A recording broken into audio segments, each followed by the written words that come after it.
Hello dear student, आप सभी का एक बार फिर से स्वागत है छत्तीसगढ़ मध्य प्रदेश और आप सभी हिंदी मीडियम विद्यार्थियों के इस सबसे भरोसेमंद यूट्यूब चैनल देव एजुकेयर, जहां पास बच्चों आप लोगों को मिलता है कक्षा 11वीं और 12वीं के अकाउंट, इकोनॉमिक्स और बिजनेस स्टडीज की ढेर सारी सेशन जो आप लोगों को आपके किसी भी परीक्षा में सफल होने में 100% मददगार साबित होती है। जी हाँ बच्चों, जैसा कि हम लोगों ने पिछले सेशन के माध्यम से क्या किया था भैया, हम लोगों ने अध्ययन किया था अर्थशास्त्र के एक परिचय के बारे में जाना था। अर्थशास्त्र की परिचय हमने जाना था, अर्थशास्त्र की चुनिंदा परिभाषाओं के बारे में देखा था, जिसके माध्यम से हमने क्या जाना कि भैया किसी ने धन केंद्रित बताया तो किसी ने कल्याण, तो किसी ने दुर्लभता, तो किसी ने विकास संबंधित परिभाषा दे डाली भैया किसके लिए भैया, अर्थशास्त्र के लिए।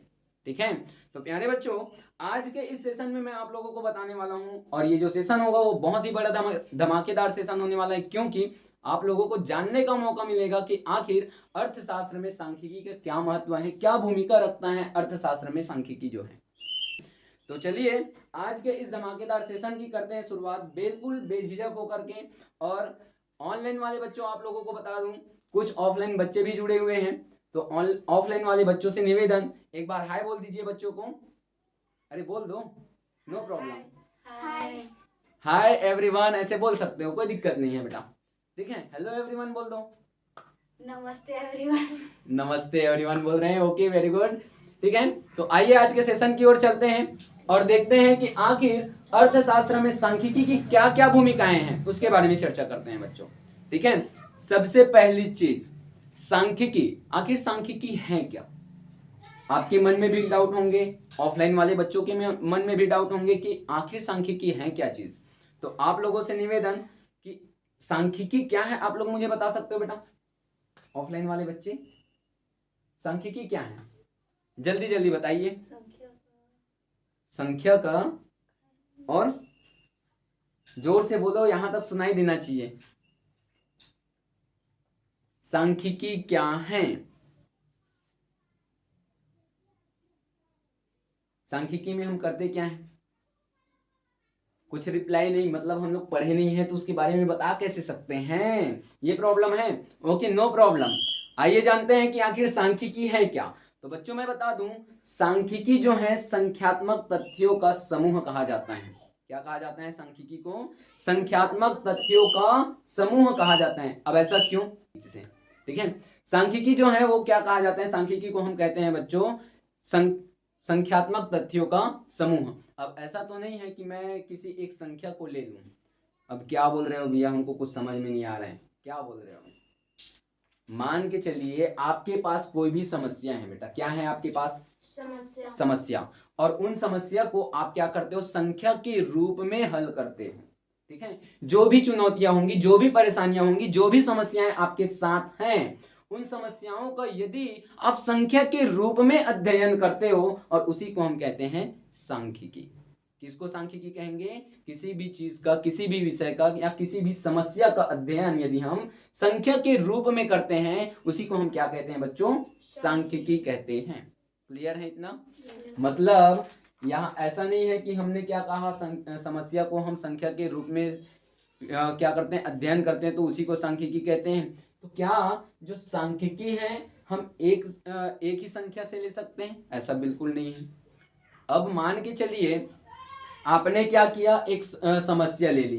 कैसी समस्या, एक एग्जांपल बताता हूं कि आपने एक समस्या ली कि आपके बेटा क्लास में 10 बच्चे हैं। कितने बच्चे हैं बताइए, 10 बच्चे। अब उन 10 बच्चों का टेस्ट लिया गया 25 नंबर के। कितने नंबर के टेस्ट लिए गए, 25 नंबर के। अब आप जानना चाहते हो बच्चों कि आपके कक्षा में उन 10 बच्चों में से आपकी पोजीशन क्या है। क्या जानना चाहते हो, आपकी पोजीशन क्या है, आप ये जानना चाहते हो। तो आपको क्या पता करना होगा, संख्याएं पता करनी होंगी, आंकड़ों का क्या करना होगा, एकत्रीकरण करना होगा, आंकड़ों को क्या करना होगा, संग्रह करना होगा, है ना। मतलब कहीं ना कहीं आप क्या करोगे, जो 10 बच्चे हैं उनमें से बेटा आप 10 के 10 बच्चों का क्या करोगे, नंबर्स संग्रहित करोगे, नंबर्स को क्या करोगे, एकत्र करोगे। यही बात ही हुई, है ना। मतलब आप क्या जानना चाहते हो, अपना पोजीशन जानना चाहते हो कि इन 10 बच्चों में बेटा आपका पोजीशन क्या है। तो आप क्या करोगे, आंकड़ों का संग्रहण करोगे, आंकड़ों को संकलित करोगे। क्लियर है इतना। तो आपने क्या किया, 10 बच्चों के मार्क्स इकट्ठे किए। अब आपको पता चला कि भैया यहाँ पास 10 बच्चे हैं, उनमें से एक को मिल जाता है 15 नंबर, एक को 20 नंबर, एक को 22 नंबर, तो किसी को 23 24 ऐसे मिल जा रहे हैं सभी को। ठीक है, अब आपने क्या किया, उन आंकड़ों के माध्यम से आपने अपना पोजीशन अपनी कक्षा में क्या किया भैया, अध्ययन कर लिया कि आपकी पोजीशन कौन सी है। क्लियर है, इतना क्लियर है बच्चों? तो यहाँ पास मतलब कहीं ना कहीं यदि आप किसी भी समस्या को हल करते हो बच्चों, किस रूप में, सांख्यिकी के रूप में, तो वो हमेशा संख्या के रूप में होने चाहिए। क्लियर है इतना? अर्थशास्त्र में सांख्यिकी का यही मतलब है कि आप किसी भी समस्याओं का हल किस में करते हो, संख्या के रूप में करते हो। ठीक है, इतना क्लियर है बच्चों? और यहाँ पास बोला भी गया ना कि सांख्यिकी जो है संख्याओं का क्या है बेटा, संख्यात्मक सूचनाओं का क्या है, भंडार है। किसका भंडार है, सूचनाओं का। लेकिन सूचना किस रूप में होने चाहिए, संख्या के रूप में होने चाहिए। किस रूप में होने चाहिए, संख्या के रूप में होने चाहिए। क्लियर है इतना? ओके, नेक्स्ट बोला गया बच्चों कि सांख्यिकी को दो अर्थों में परिभाषित किया जा सकता है। कौन कौन से अर्थ हैं? एक तो होता है एक वचन और दूसरा होता है बहुवचन। हम क्या करते हैं, सांख्यिकी को बेटा दो भागों में विभक्त कर देते हैं और उनमें क्या करते हैं, एक वचन के रूप में सांख्यिकी को देखते हैं और दूसरे देखते हैं बहुवचन के रूप में देखते हैं। और इन दोनों को बताने से पूर्व ही मैं आप लोगों को एक चीज बताता हूँ। कौन सी चीज है? तो यहाँ पास बहुवचन के रूप में सांख्यिकी की कुछ विशेषताएं हैं, उस पर नजर डालेंगे और उस पर चर्चा करते हैं कि आखिर बहुवचन के रूप में सांख्यिकी की कौन कौन सी विशेषताएं हो सकती हैं। तो आइए देखते हैं। तथ्यों का समुच्चय मतलब समूह। तथ्यों का क्या होगा, समूह होगा। मतलब जो भी सांख्यिकी होंगी बच्चों वो क्या होना चाहिए, तथ्यों का समूह, आंकड़ों का समूह होना चाहिए। अब ऐसा तो नहीं है कि आपने क्या किया था, 10 बच्चों का क्या किया था बेटा, टेस्ट के मार्क्स इकट्ठे किए थे। अब मैं बोलूं यहाँ पास आप क्या करो, केवल और केवल अपना मार्क्स देखो। आपको कितना मिला है, 25 में से 20 नंबर मिले हैं। ठीक है, अब 20 नंबर आपको मिले हैं, तो क्या ये बेटा सांख्यिकी है? क्या ये सांख्यिकी कहलाएगी? नहीं। क्यों नहीं कहलाएगी? सांख्यिकी क्यों नहीं कहलाएगी? क्योंकि आपने केवल और केवल बेटा अपने ही आंकड़े एकत्र किए हो। ये एक वचन के रूप में देखा जा सकता है कि आपने क्या किया, अपना मार्क्स आइडेंटिफाई करा, लेकिन बाकी बच्चों का क्या है ना, तो बाकी बच्चों का आपने मार्क्स आइडेंटिफाई ही नहीं करा। तो यहाँ पास कहा गया कि तथ्यों का समूह, आंकड़ों का समूह जो होगा उसी को हम क्या कहेंगे, सांख्यिकी कहेंगे। मतलब आपने जो 10 बच्चों के आंकड़े लिए थे बेटा, आपने क्या किए थे, सामूहिक रूप से लिए थे, तो वो सामूहिक रूप से लिए गए आंकड़े ही क्या कहलाएंगे, आपके सांख्यिकी कहलाएंगे। क्लियर है इतना? नेक्स्ट क्या है, संख्यात्मक रूप में व्यक्त। जो भी आंकड़े आपके पास हैं, जो भी समस्या आपके पास हैं, जो भी परेशानियां हैं, जो भी चुनौतियां हैं आपके सामने, जैसे कि पिछले सेशन में क्या हुआ था, आप लोगों के पास 20 रुपए की समस्या आ पड़ी थी बेटा, यही हुआ था। कितने रुपए की समस्या आ पड़ी थी, 20 रुपए की। अब उस 20 रुपए की समस्या को देखें तो हम क्या उसको ऐसा बोल सकते हैं क्या कि वो 20 रुपए की समस्या हमारे लिए सांख्यिकी है? बोल सकते हैं क्या? नहीं। क्यों नहीं बोल सकते? बोल सकते हैं कि नहीं बोल सकते? बोलेंगे तो भी फंसेंगे, नहीं बोलेंगे तो भी फंसेंगे, है ना। अब 20 रुपए की जो समस्या है, तो हम अगर उसको संख्यात्मक रूप में ले बच्चों, ठीक है, तब हम उसको सांख्यिकी कहेंगे। लेकिन वो 20 रुपए की जो संख्यात्मक जो अंक हैं उसको भी हम किस रूप में लेंगे, संख्या के रूप में लेंगे। और साथ ही साथ वो क्या होनी चाहिए, समूह में होनी चाहिए। ठीक है, किस में होनी चाहिए, समूह में होनी चाहिए। जो भी समस्या होंगी वो किस रूप में होगी, संख्या के रूप में होगी, तभी वो आपकी सांख्यिकी कहलाएगी। क्लियर है? नेक्स्ट बोला गया एक व्यवस्थित तरीके से एकत्रित। ठीक है, आप क्या करते हो, जो भी सांख्यिकी होंगी उसके आंकड़ों को बेटा, ठीक है, क्या करते हो, व्यवस्थित रूप से क्या करते हो, एकत्रित करते हैं, इकट्ठा करते हैं। जैसे कि अब यहाँ पास क्या हुआ, 10 बच्चों का मार्क्स लिया गया। अब ऐसा तो नहीं कि किसी के मार्क्स ले लिए गए, 20 नंबर आए हैं उसका, किसी के हमने क्या किया बेटा, एज ले लिया, 15 साल का एज है। किसी के हमने क्या ले लिया भैया, किसी के पिताजी का वेतन ले लिए 5,000 रुपए उनके वेतन है पिताजी के, ठीक है। तो क्या ये जो आंकड़े हैं बच्चों, ठीक है, आंकड़े तो हैं, तो क्या ये आंकड़े हमारे लिए सांख्यिकी कहलाएगी क्या? कहलाएगी क्या? नहीं। क्यों नहीं कहलाएगी? क्योंकि ये जो आंकड़े हैं कहीं ना कहीं भिन्न हैं, अलग अलग हैं। हमको सांख्यिकी के रूप में लेना है तो उनका तुलनात्मक अध्ययन भी करना होता है। तो हमको क्या चाहिए, जो भी आंकड़े हम एकत्र कर रहे हैं वो एक जैसी होनी चाहिए, है ना। मतलब हम अगर नंबर को ले रहे हैं तो नंबर ही नंबर लेंगे। अगर हम किसी के उम्र की बात कर रहे हैं तो 10 बच्चों की उम्र को लेंगे। हम किसी के पिताजी की वेतन की बात कर रहे हैं तो यहाँ पास बैठे जितने भी बच्चे हैं उन सभी के पिताजी के वेतन को लिया जाएगा। यही होगा, ठीक है। तो यहाँ पास बोला गया ना कि एक व्यवस्थित तरीके से एकत्रित किया जाएगा, जिसके बारे में आप आने वाले अध्याय मतलब आंकड़ों के संकलन में बहुत अच्छी तरीके से पढ़ने वाले हो बेटा, क्योंकि उसमें विभिन्न तरीके से क्या किया जाएगा, आंकड़ों को किस प्रकार से संग्रहित किया जाता है, संकलित किया जाता है, उसके बारे में आपको बताया जाएगा। कितना क्लियर है? नेक्स्ट क्या बोला गया कि एक पूर्ण निर्धारित उद्देश्य के लिए एकत्रित, जो भी आप सांख्यिकी के आंकड़े को एकत्रित करते हो बच्चों, किसको एकत्रित करते हो? सांख्यिकी के आंकड़ों को। तो उन आंकड़ों को एकत्रित करने के पीछे आपका क्या होता है, एक उद्देश्य छिपा होता है। क्या छिपा होता है? एक उद्देश्य छिपा होता है। अब मान के चलिए आपने क्या किया बेटा, यहाँ पास जितने भी बच्चे बैठे हो उन सभी ने क्या किया, अपने अपने पिताजी के इनकम के बारे में क्या किया, बस सोचे कि इनके पिताजी का इनकम 5,000 है, एक के पिताजी का है 6,000, तो एक के पिताजी का है 5,500, ठीक है। आपने क्या किए, बस सोचे और आंकड़े एकत्रित कर दिए। तो क्या ये सांख्यिकी कहलाएगी क्या? नहीं।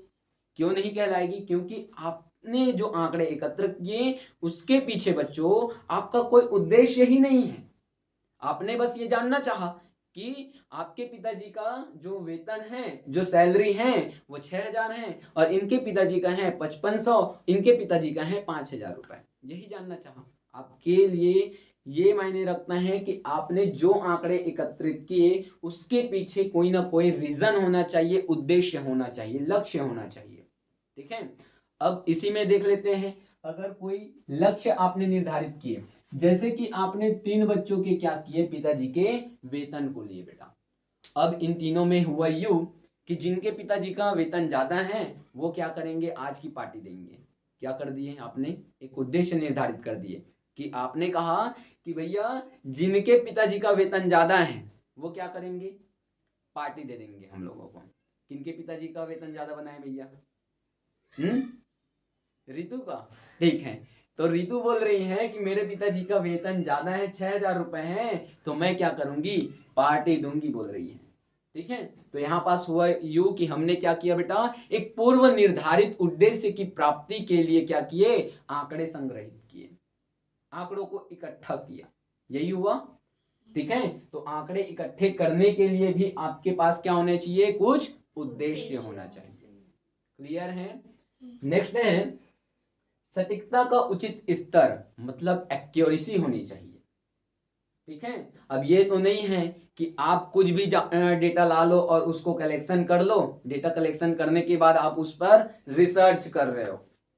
एक जैसी होनी चाहिए जो भी कलेक्शन किए हो आपने, है ना, जो भी डेटा लाए हो वो एक ही प्रकार के होने चाहिए बेटा। जैसे कि वेतन की बात है तो वेतन का ही आप डेटा कलेक्शन करो, है ना।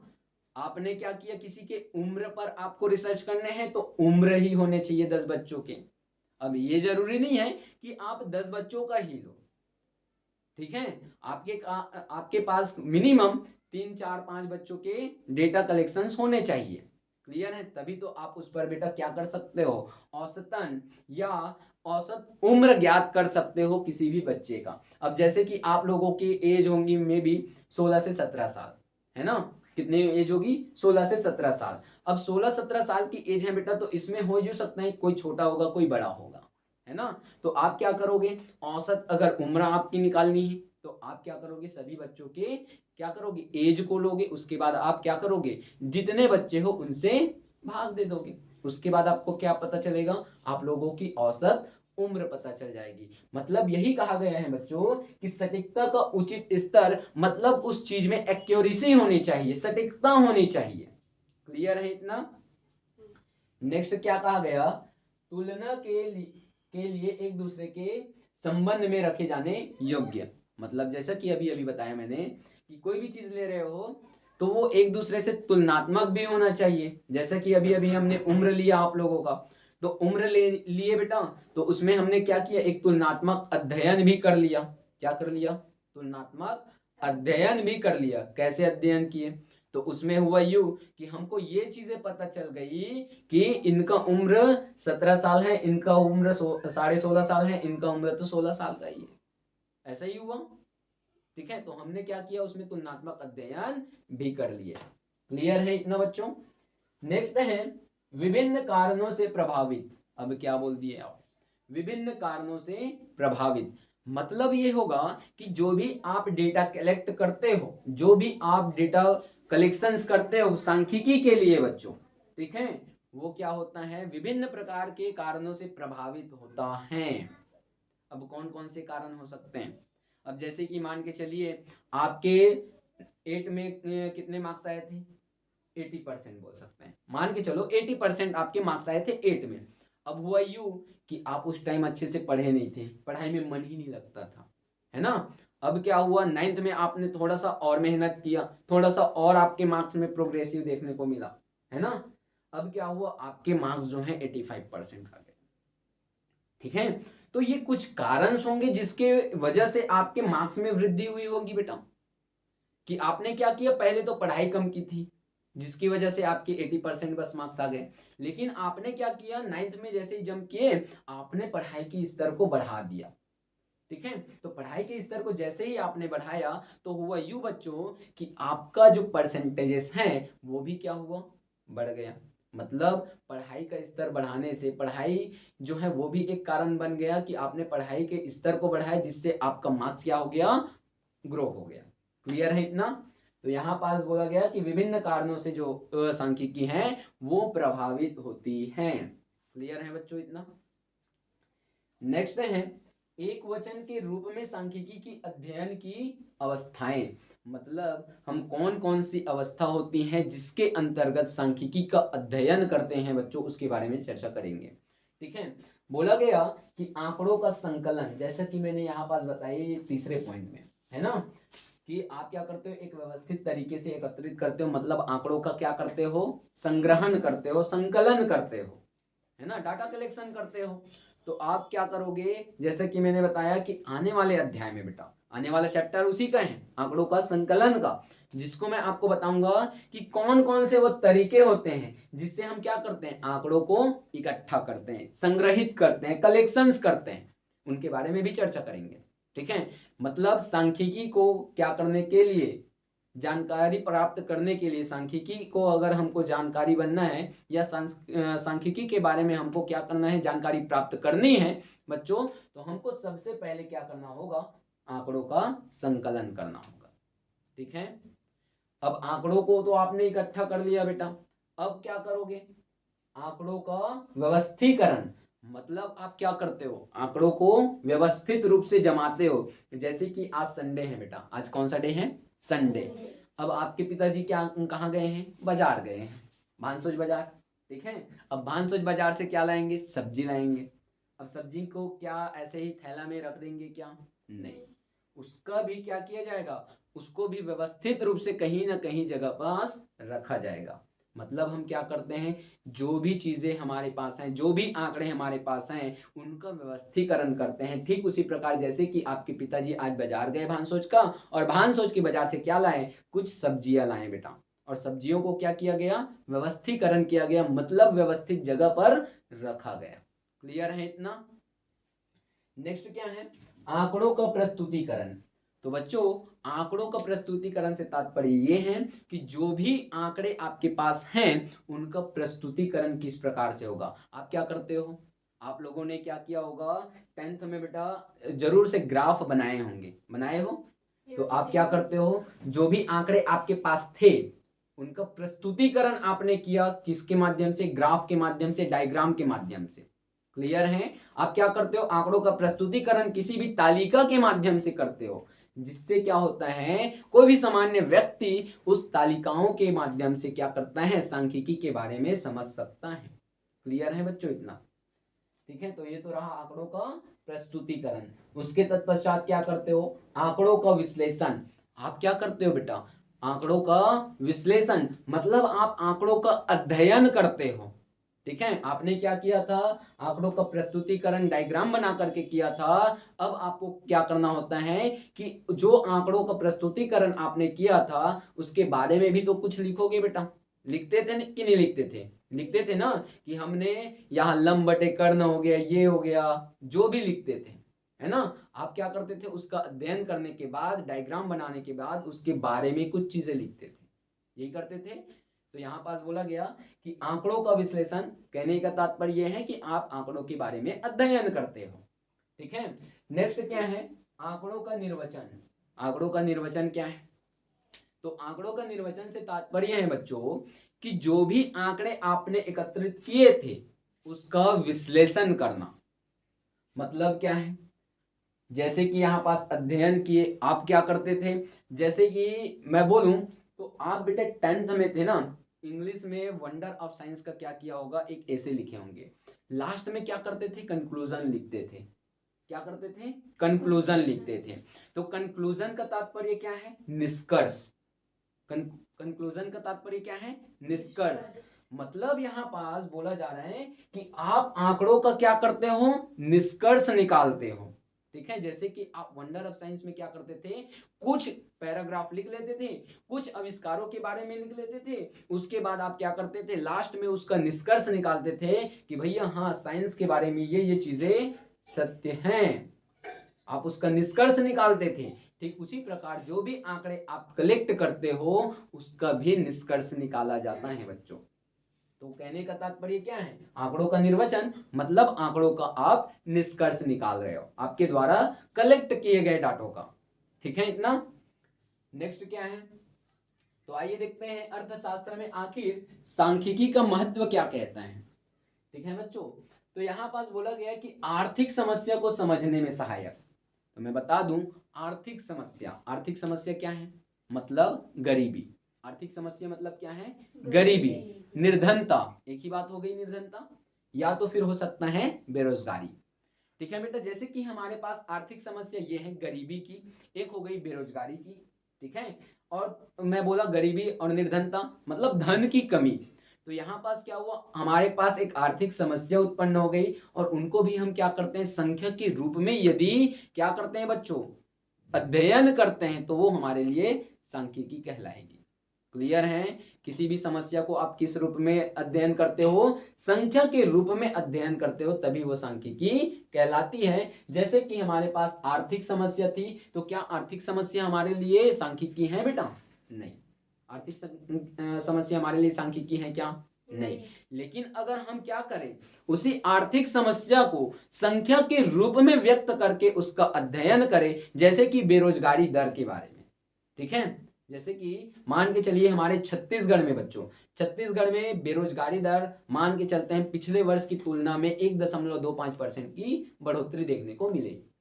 ठीक है, मतलब कहीं ना कहीं हमने क्या किया, आंकड़ों को इकट्ठे किए कि हमारे छत्तीसगढ़ में भैया 2 करोड़ लोग हैं, 2 करोड़ लोगों में से क्या हुआ भैया, 65 लाख युवा हैं, 65 लाख युवाओं में से क्या हुआ कि आपने देख रहे हो कि 30 लाख युवा जो हैं वो बेरोजगारी के डर से क्या हो रहे हैं, भटक रहे हैं, है ना।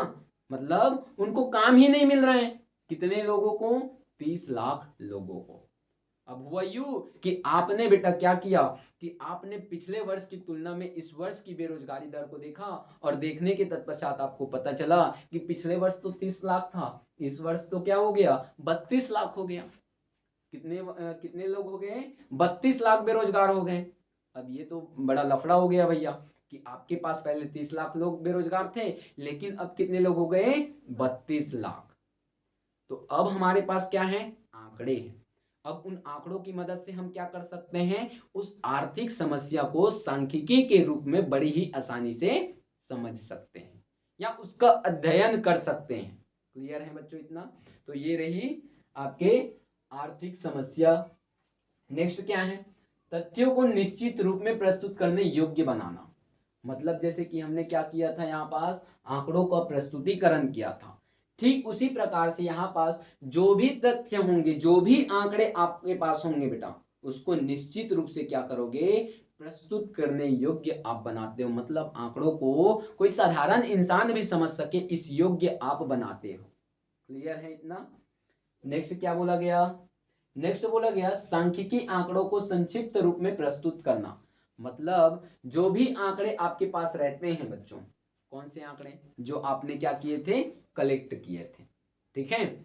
मान लेते हैं कोई सा भी आंकड़ा हो, जैसे कि आपके मार्क्स हो गए, तो उनको क्या करोगे आप, संक्षिप्त रूप में व्यक्त करोगे। मतलब संक्षिप्त का तात्पर्य है बेटा छोटा। संक्षिप्त का तात्पर्य क्या है, छोटा। मतलब आपने क्या किया, 10 बच्चों के मार्क्स लिए और आपने औसत मार्क्स ज्ञात किए कि 25 में से कितने मार्क्स सभी बच्चों को मिल रहे हैं, है ना। अब 10 बच्चों के मान के चलिए कुछ मार्क्स है, जिसमें से हमने क्या किया, अगर हमने कैलकुलेट किया तो मान लेते हैं 20 नंबर प्रति बच्चों को मिल रहे हैं, ऐसा हमने क्या किया, औसतन मार्क्स ज्ञात किए।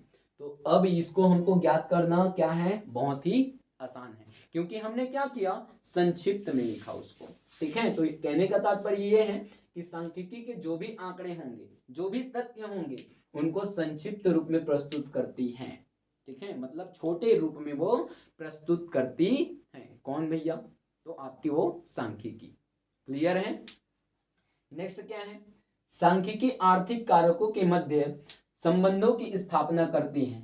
मतलब ये है कि जैसे कि हमने एज वाला लिया था, एज ले लेते हैं या सैलरी ले लेते हैं, है ना। जो भी आप क्या करते हो, सांख्यिकी अध्ययन करते हो, तो उसमें आप एक ही प्रकार के क्या करोगे, आंकड़ों का अध्ययन करोगे। अलग अलग प्रकार के नहीं होने चाहिए, भिन्न प्रकार के नहीं होने चाहिए बच्चों। क्लियर है इतना? नेक्स्ट क्या है, नीतियों का निर्माण। अब नीतियों का निर्माण कौन करेगा भाई, सरकारें करेंगी, है ना। नीतियों का निर्माण कौन करता है, सरकार करती है, ठीक है। क्यों करती हैं, क्यों करती हैं बच्चों नीतियों का निर्माण, ताकि वो अपने अर्थव्यवस्थाओं में क्या कर सके, संतुलन स्थापित कर सके, है ना। जैसे कि यहाँ पास क्या कहा गया कि एक वित्त मंत्री जो है, कौन सी मंत्री, वित्त मंत्री। वित्त का तात्पर्य क्या होता है, पैसा, है ना। मतलब पैसे वाली जो मंत्री हैं, अभी कौन है वित्त मंत्री, अभी के डेट में कौन है वित्त मंत्री, नहीं पता, ठीक है। श्रीमती निर्मला सीतारमण जी हैं वित्त मंत्री, ठीक है, हमारे इंडिया की, ठीक है।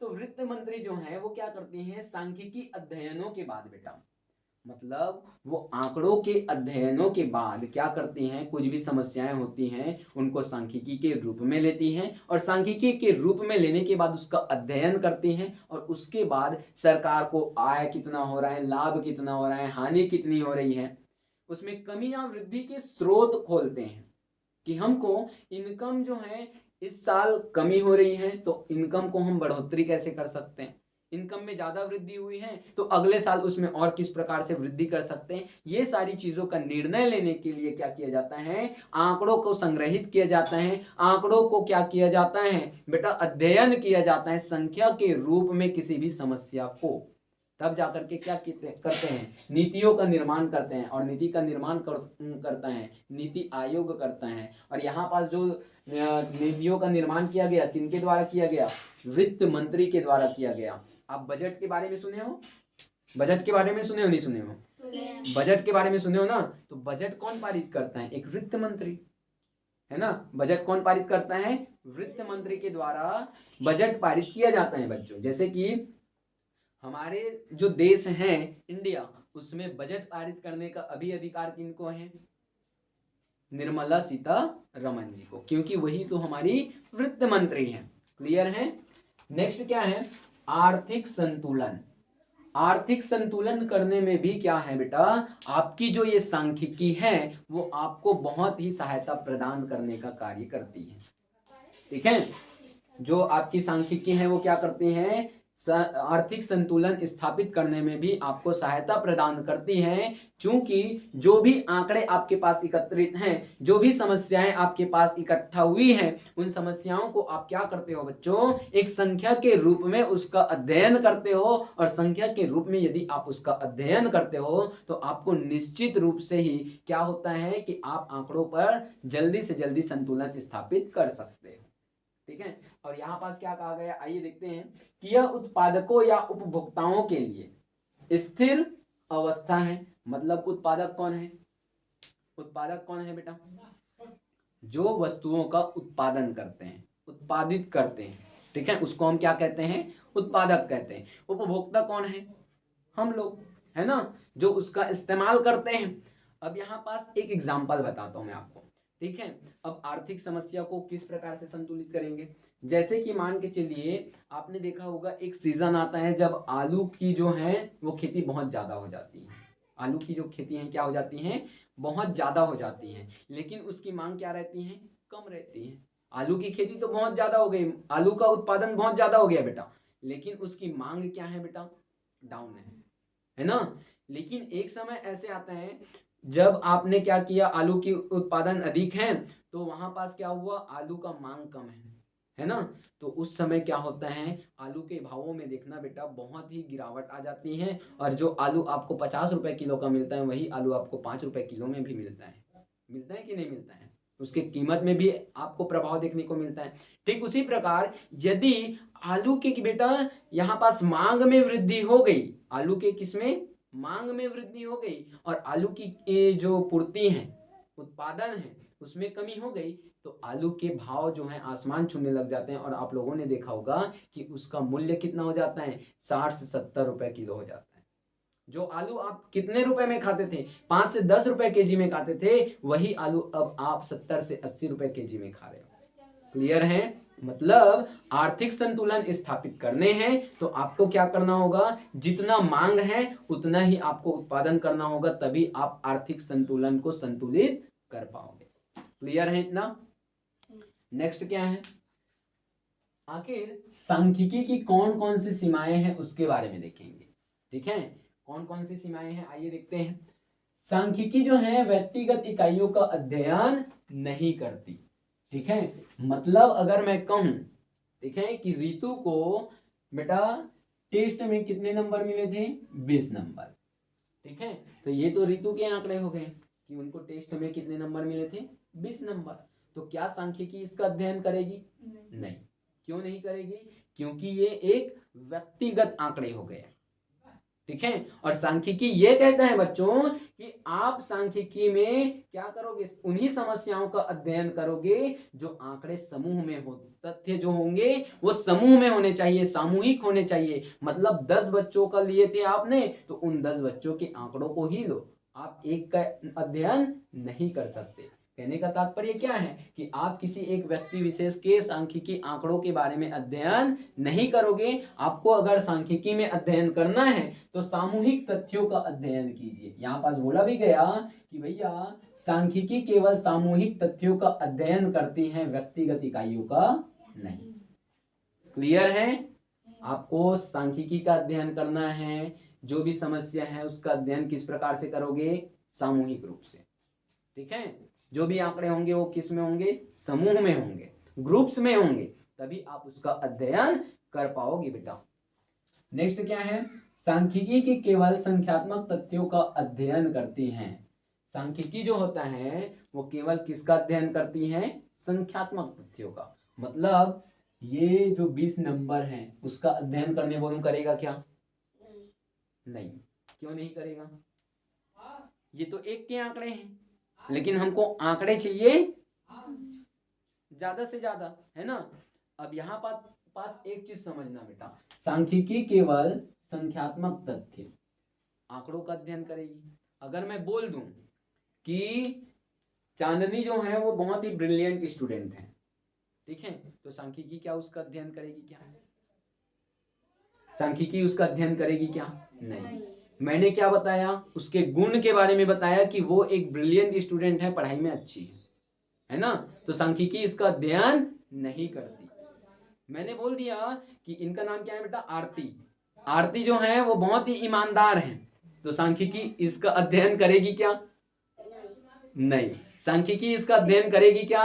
नहीं। अब यहाँ पास हमने क्या बताया, इन दोनों बच्चियों के गुणों के बारे में बताया। ठीक है, तो सांख्यिकी बेटा केवल संख्यात्मक तथ्यों का अध्ययन करेगी, किसी गुणात्मक तथ्य का नहीं। क्लियर है? तो यहाँ पास ये भी बताया गया कि भैया सांख्यिकी जो है गुणात्मक तथ्यों जैसे ईमानदारी का, सुंदरता का अध्ययन नहीं करेगी। ठीक है, ये जो है सांख्यिकी जो है केवल संख्यात्मक तथ्यों का अध्ययन करेगी। क्लियर है बच्चों इतना? नेक्स्ट क्या है, सांख्यिकी नियम औसतन सत्य उतरते हैं। ठीक है, जो भी सांख्यिकी के नियम होते हैं बेटा, मैं बता दूं, एकदम शुद्ध नहीं पाए जाते। ठीक है, सांख्यिकी कभी शुद्ध हो ही नहीं सकता, वो केवल और केवल औसतन सत्य के बारे में ही बताता है। क्लियर है? जैसे कि आपने क्या किया था, 10 बच्चों के मार्क्स लिए थे। अब 10 बच्चों के मार्क्स में बेटा हुआ क्या था कि प्रति बच्चे को 20 नंबर मिलता है। हमने क्या किया था, औसतन नंबर ज्ञात किए थे। कौन सा नंबर ज्ञात किए थे? औसतन नंबर। लेकिन क्या हमको ये एग्जैक्ट पता चला क्या कि हर एक बच्चे को सही मायनों में कितना नंबर मिला? वो तो आंकड़ों में लिखा था, तो हमको पता चला क्या? नहीं। हमको औसतन नंबर पता चला, लेकिन शुद्ध नंबर हमको पता नहीं चला कि सही मायनों में उनको शुद्ध रूप से इतने नंबर ही मिले हैं। क्लियर है? क्योंकि उसमें हुआ यूं था, किसी बच्चे को 22 नंबर, किसी को 20 नंबर, तो किसी को 18, तो किसी को 24 नंबर मिला था, है ना? ऐसा ही हुआ था। तो अब तो ये बाकी बच्चों के साथ बेईमानी हो गई कि सभी को 20 नंबर बता रहे हो, जिनका ज्यादा आया था उनके साथ बेईमानी हो गई बेटा, है ना? मतलब कहने का तात्पर्य क्या है, जो सांख्यिकी नियम है वो औसतन तो सत्य हो सकते हैं, लेकिन पूर्ण रूप से क्या नहीं हो सकते, शुद्ध नहीं हो सकते। क्लियर है इतना? तो यहाँ पास बोला भी गया कि जिस प्रकार से भौतिक विज्ञान और रसायन विज्ञान के नियम जो है हमेशा सत्य होते हैं, लेकिन उसके ठीक विपरीत सांख्यिकी के जो नियम है पूर्ण रूप से शुद्ध एवं विश्वसनीय नहीं होते। क्लियर है? मतलब ये जो है वो केवल और केवल औसतन रूप से ही सत्य होते हैं। कौन दिया? तो आपकी जो ये सांख्यिकी है वो, सांख्यिकी के जो आंकड़े हैं वो। ठीक है, या सांख्यिकी के द्वारा जो भी दिए गए क्या है बेटा, आंसर्स हैं वो। ठीक है, नेक्स्ट क्या है, सांख्यिकी का प्रयोग केवल विशेषज्ञों के द्वारा ही संभव है। अब ये क्या लफड़ा हो गया कि सांख्यिकी का प्रयोग आप केवल विशेषज्ञों के द्वारा बता रहे हो? ऐसा हकीकत में बोला गया है कि सांख्यिकी का उपयोग केवल और केवल वही लोग कर सकते हैं जिनको इनके बारे में जानकारी हो। अब आप लोगों को जानकारी नहीं है तो आप लोग उसका प्रयोग कर लोगे क्या? नहीं। सहसंबंध के बारे में सुने हो? सहसंबंध के बारे में सुने हो बेटा? अब सहसंबंध क्या होता है हमको क्या पता। ठीक है, वो भी आंकड़ा कलेक्ट करने का कार्य करता है, जिसके माध्यम से हम सहसंबंध की जो भी आंकड़े होंगे उसके बारे में चर्चा करते हैं, या उसका एक औसतन मूल्य हम ज्ञात करते हैं। और ये जो सहसंबंध है बेटा, मैं बता दूं, आपके ही कक्षा 11वीं का एक भाग है जिसको आप यूनिट 3 में पढ़ने वाले हो, इकाई 3 में पढ़ने वाले हो। ठीक है, ये एक अध्याय है सहसंबंध, उसके बारे में भी आप पढ़ोगे। ठीक है, तो ये जो विशेषज्ञ बोला गया, सांख्यिकी का प्रयोग केवल किसके द्वारा किया जा सकता है? विशेषज्ञों के द्वारा। उसमें क्या किया था, अलग अलग अर्थशास्त्रियों के द्वारा क्या किया गया था, अपने अपने विचारधाराओं के अकॉर्डिंग बेटा क्या किया गया है, सहसंबंध की स्थापना करी गई और सहसंबंध को ज्ञात भी किया गया अलग अलग स्ट्रक्चर्स के बेस पे। ठीक है, तो यहाँ पास बोला भी गया कि सांख्यिकी का प्रयोग केवल विशेषज्ञों के द्वारा ही किया जा सकता है, क्योंकि सांख्यिकी विधि के प्रयोग के लिए सांख्यिकी का ज्ञान होना क्या है बेटा, आवश्यक है। ठीक है, क्या है, आवश्यक है। ठीक, यहाँ आवश्यकता लिखी है, ओके, नो प्रॉब्लम। ठीक है, तो लेकिन आपको क्या करना है, अगर आपको किसी भी विधि का प्रयोग करने हैं, किसी भी स्ट्रक्चर्स का प्रयोग करने हैं बच्चों, तो आपको सांख्यिकी के बारे में जानकारी प्राप्त होना जरूरी है, या उसका ज्ञान का होना आपके पास जरूरी है, अन्यथा आप सांख्यिकी का प्रयोग कर ही नहीं सकते। क्लियर है? क्लियर है बच्चों? नेक्स्ट क्या है, आंकड़ों की एकरूपता एवं सजातीयता। यहाँ पास क्या बोल दिए, एकरूपता सजातीयता, ये क्या होता है? तो बेटा जो भी आपने आंकड़े एकत्र किए वो एक समान होने चाहिए। जैसा कि मैं बार बार बोल रहा हूँ, आपने क्या किया, 10 बच्चों की उम्र को लिया तो उम्र वाला ही होना चाहिए। अब आप क्या कर रहे हो, आपने क्या किया, मान के चलिए एक बच्चे का आपने वेट पूछ लिया 25 किलो, ठीक है, एक बच्चे का कितना वेट है, 25 किलो। अब एक बच्चे का मार्क्स पूछ लिया, आपके 10th में कितने मार्क्स आए थे, 75% बोलो। एक बच्चे का आपने क्या पूछ लिया बेटा, उनके पिताजी का इनकम पूछ लिया, कितने रुपए बता रहे हैं, 50,000 बता रहे हैं, ठीक है। तो क्या इसमें समानता है बेटा, इन आंकड़ों में समानता है क्या, या एक ही प्रकार के हैं क्या? नहीं, ये तीनों के तीनों जो आंकड़े हैं, आंकड़े तो हैं, संख्या के रूप में भी हैं, लेकिन ये क्या है, अलग अलग है, जिसको हम सांख्यिकी के रूप में अध्ययन नहीं कर सकते। मतलब जो भी आंकड़े आपके पास हैं वो किस रूप में होने चाहिए, एक रूप में होने चाहिए, एक समान होने चाहिए। मतलब जब आप किसी का वेट ले रहे हो तो 2 या 2 से अधिक बच्चों का वेट लो, वजन लो, है ना। आप किसी का परसेंटेजेस ले रहे हो तो 2 या 2 से अधिक बच्चों का आप परसेंटेजेस लो, तभी आप आंकड़ों का संकलन करो, और संकलन करने के बाद सांख्यिकी के रूप में उन समस्याओं का हल करो। आप किसी के पिताजी का क्या कर रहे हो बच्चों, वेतन ले रहे हो बेटा, तो आप क्या करोगे, सभी बच्चों के पिताजी का वेतन लो, है ना, तभी तो आप क्या कर पाओगे, उसमें सांख्यिकी के माध्यम से उस समस्या का हल कर पाओगे, निवारण कर पाओगे बच्चों। इतना क्लियर है बच्चों आप लोगों को भी, ऑफलाइन वाले बच्चे क्लियर हैं? ओके, तो बच्चों मैं उम्मीद करता हूं आप लोगों को इस सेशन के माध्यम से बेटा सांख्यिकी मतलब अर्थशास्त्र में सांख्यिकी की कौन कौन सी भूमिकाएं हैं, या किस प्रकार से सांख्यिकी जो है अर्थशास्त्र में कार्य करती हैं, उसके बारे में अच्छे से जानकारी प्राप्त हो गई होंगी। तो बच्चों अगले सेशन में मैं मिलता हूं आप लोगों के साथ आंकड़ों के संकलन के साथ, और तब तक के लिए जय हिंद।